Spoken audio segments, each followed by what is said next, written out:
सुप्रभात बच्चों। समय है हिंदी कक्षा का और आज मैं आप सबके समक्ष लेकर आई हूँ एक कहानी जो कि बहुत ही रोचक है। आप सबको सुनकर इस कहानी को बहुत ही आनंद आने वाला है। आप सभी जानते हैं बच्चों, आजकल सावन का महीना चल रहा है। सावन के महीने में आपने अक्सर घरों से बाहर, आजकल तो बहुत कम जा रहे हैं घरों से बाहर, वैसे अगर आपने सावन के महीने में देखा हो तो दादी मम्मी ये सब पूजा पाठ करते हैं, ज़्यादा करते हैं पूजा पाठ, रोज़ तो करते ही हैं। सावन के मास में लोग शिव जी पर जल चढ़ाते हैं। तो ये जो कहानी है, ये कहानी है रोहन और रोहन की मम्मी शोभा की। रोहन की मम्मी शोभा हर रोज़ मंदिर जाती हैं और मंदिर में ना सिर्फ प्रसाद बल्कि लोटे में जल लेकर जाती हैं भोलेनाथ पर जल अर्पित करने के लिए। भोलेनाथ यानी कि शंकर भगवान, शिव जी भगवान। शोभा हर रोज मंदिर जाती थी और शिवलिंग पर, भोलेनाथ पर जल चढ़ाती थी। जल किस में लेकर जाती थी? लोटे में। एक दिन शोभा ने अपने बेटे रोहन को कहा कि आज तुम भी मेरे साथ मंदिर चलो। रोहन ने कहा नहीं नहीं, मुझे नहीं जाना।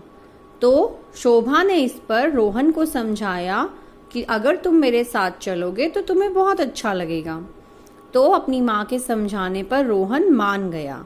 वह सुबह सुबह जल्दी उठा, नहा धोकर तैयार हुआ और उसने भी अपनी मम्मी की तरह ही लोटे में दूध और जल भगवान जी पर अर्पित करने के लिए ले लिया।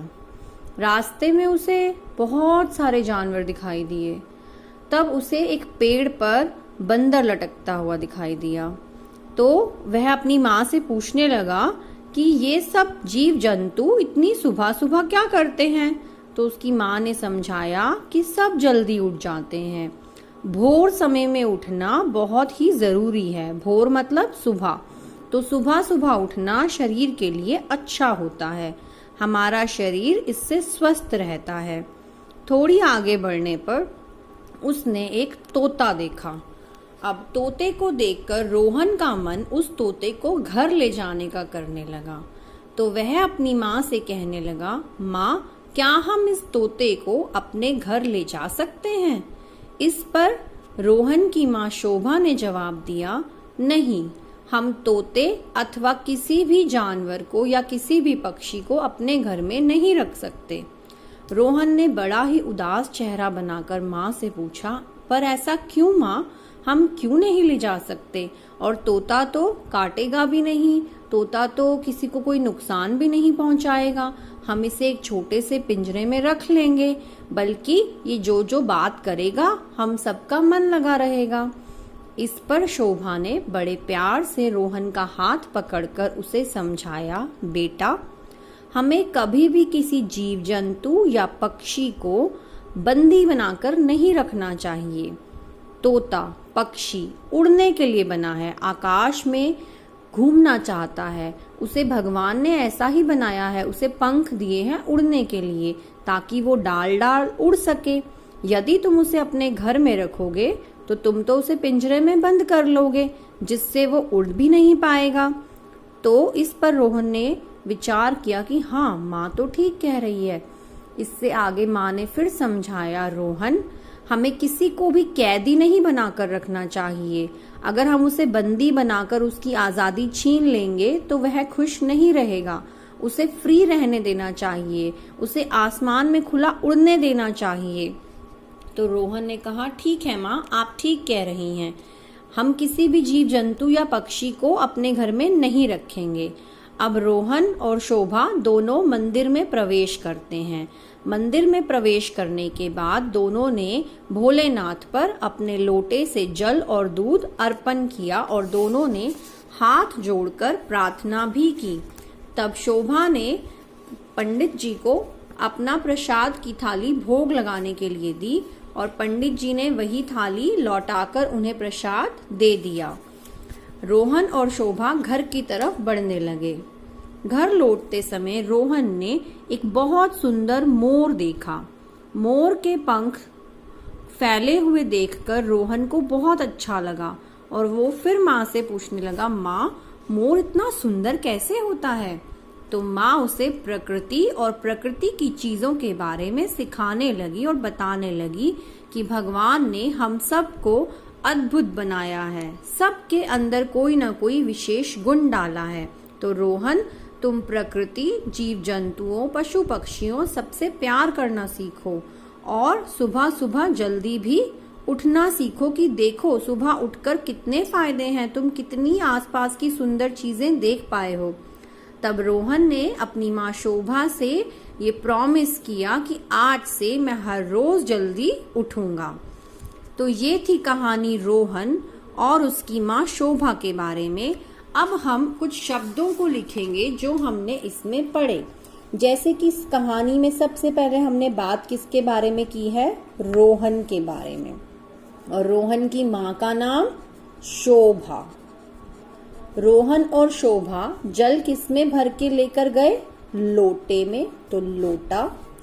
जल किसको अर्पण किया? भोले बाबा को। तो यहां मैं लिखती हूं भोले बाबा।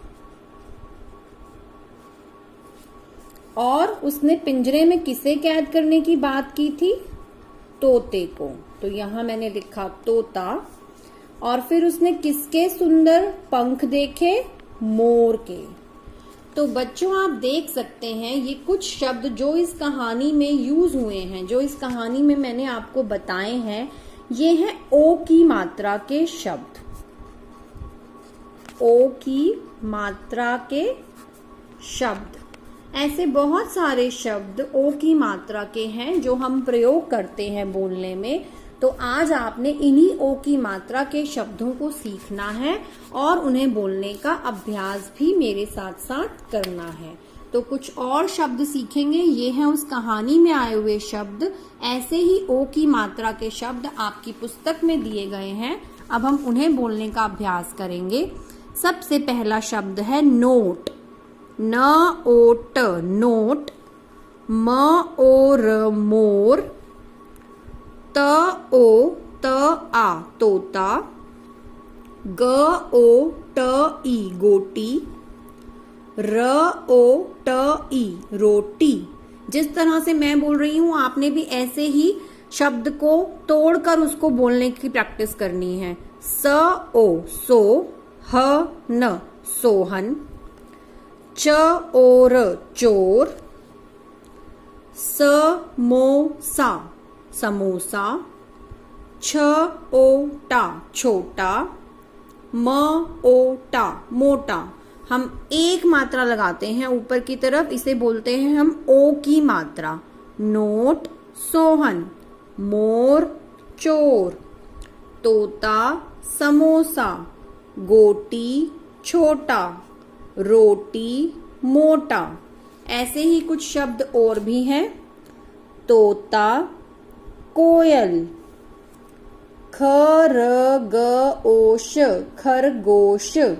पहले हम एक एक वर्ण को अलग अलग बोलने का प्रयास करेंगे और फिर उन्हें एक साथ। खर खर गोश खरगोश। गोल। ट ओ टो करी टोकरी। म न ओ ज मनोज। घ ओ ड़ा घोड़ा। श ओ भा शोभा। मैंने फिर से बोलती हूँ। तोता कोयल खरगोश गोल टोकरी मनोज घोड़ा शोभा। तो ऐसे ही ओ मात्रा के शब्द जो आप अपने आसपास की चीजों में देखते हैं, घर पर देखते हैं, जैसे हमने समोसा खाया, रोटी खाई, तो ये सब ओ मात्रा के शब्द हैं। ऐसे ही और ओ मात्रा के शब्द आपने ढूंढने हैं और कम से कम 10 शब्द अपनी अभ्यास पुस्तिका में लिखने हैं और मुझे उनकी फोटोज भेजनी है। और साथ ही साथ इस पेज नंबर 38 पेज नंबर 38 को पढ़कर इसकी प्रैक्टिस भी करनी है। आप इस पूरे पाठ को बोलकर देखेंगे और जैसे कि यहाँ सर्कल हुए हैं, जितने भी ओ मात्रा के शब्द हैं उन सबको आप सर्कल करेंगे। ओ मात्रा के शब्दों को, सभी शब्दों को आप क्या करेंगे? सर्कल। तो ये आज आपका वर्क है। पेज नंबर 38 पर इस पूरे को रीड करके ओ मात्रा के शब्दों पर सर्कल करना है और आपने ओ मात्रा के 10 शब्द ढूंढकर लिखने भी हैं।